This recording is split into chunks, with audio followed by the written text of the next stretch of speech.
Hi guys, I'm back to do another poured painting, and I'm gonna do, I think this time I've been debating. I got some art boards here, and I've been thinking about trying these poured paintings on them. I'm kind of thinking about doing that right now for kind of an experimental. But I also wanted to show you something else that I like to paint on these lids. Bucket lids, and I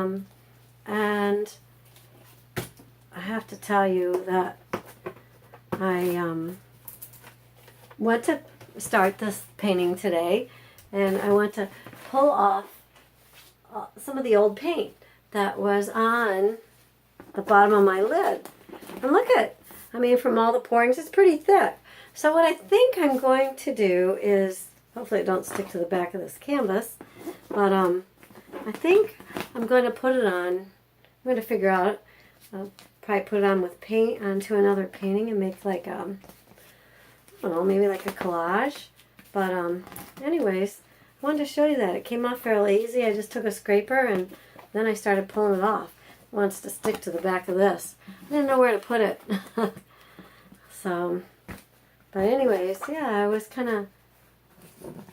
I don't know. I think I'll make something from it anyways. So it's just a thought for you.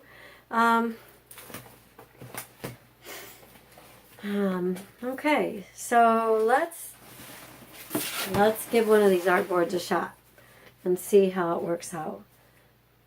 See if it holds together with all this painting on here. So I'm going to bring you down, and I guess we're there. Okay, you can see how it's all pulled from the last couple paintings. I'm going to use white. Let's see, what haven't I used a lot of today? White, yellow, red, I think. And there's one thing I've noticed with doing this kind of painting. You gotta make sure they stay stirred up, because all of them, I think I forget to mention, but I mix different colors and all kinds of paints with, a lot of time I'll use Mod Podge. You can use any of that. Mod Podge is kind of expensive. You can even look online how to make your own. And it's very cheap with water and sugar and heat it up. But anyways, they seem to be getting a little thicker, but it should be okay. Okay, so we're going to use red, yellow, pink, and last minute I usually change my mind and add something else to it. So, okay, so it's pulling up right there, all the old paint. So when I get done, I'm going to just let it cover this board and see what we can make with it after it dries. So with this one, I'm going to start with, looks like quite a mess right here. This one I think I'm going to start with yellow. And there's some leftover paints on the bottom of this pour bucket from the ones I did a few minutes ago. Yellow. I'm going to try to keep this a little bit lighter. Let's see what happens if we use a lot of white. Yellow, white, red. I guess with those we could add some orange. The yellow and red will make orange, but what the heck, we'll just add a little orange in here. I always think they turn out the best when you keep the colors low. You do get some pretty ones occasionally with a bunch of different colors, but a lot of times they turn into brown. So heads up. You never know what you're going to get here. So I'm just going to add a little touch more red, and then we're going to dump it out.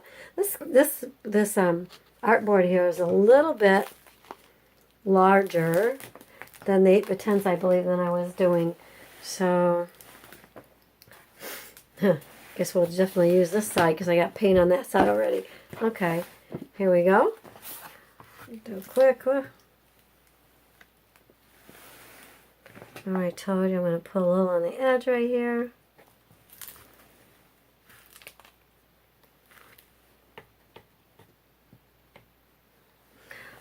When I look back now, I think I should have probably added a little bit of a dark color to this. We got it pretty light.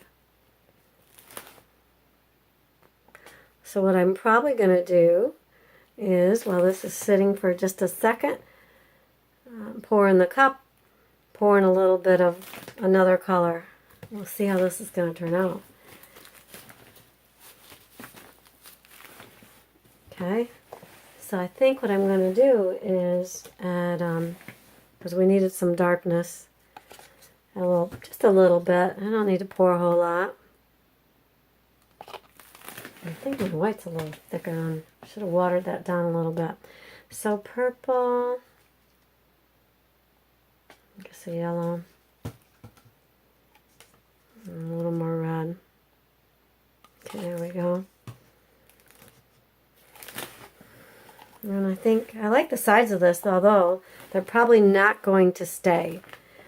This, I'll try to keep that on there, but chances are when I'm moving it'll come off. And I'm not going to dump it over, I'm just going to pour it out. So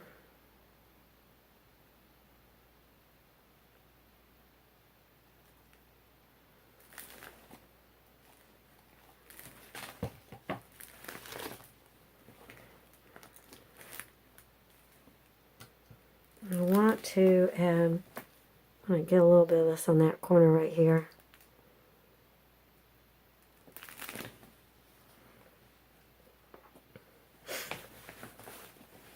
I know this is looking pretty messy. That's fun.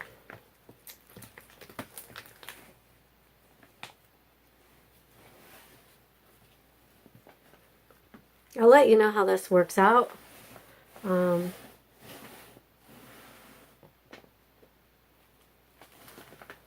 really like the bottom.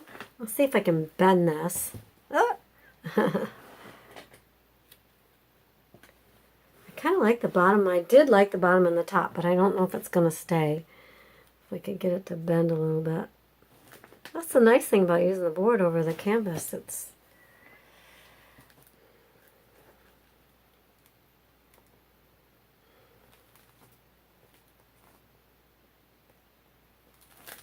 so I think I'm going to pull that top down a little bit just by holding it like that.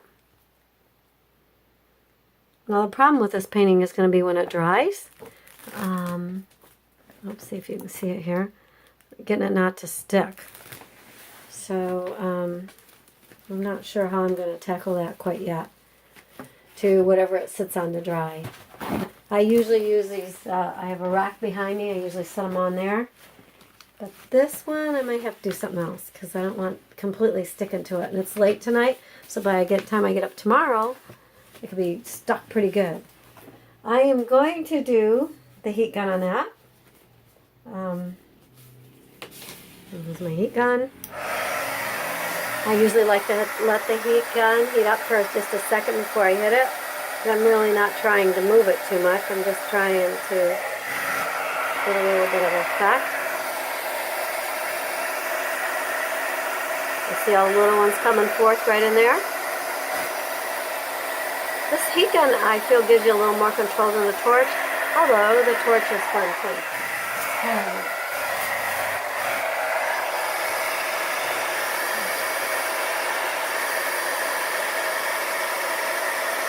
Also, with doing this, you can move it, but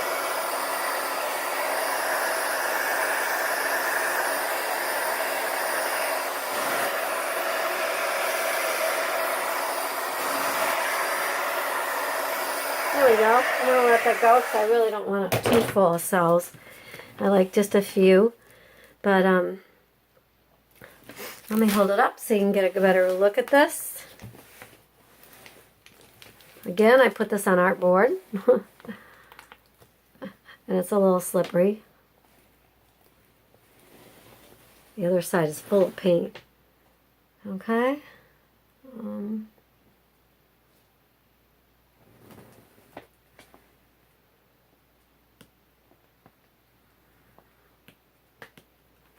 Okay, let me turn it around. It's so slippery. Okay, guys. I am going to set this, and guess what? My rack, come back. Oh, okay. There we go. All right, guys, I want to thank you for watching again, and I will be back.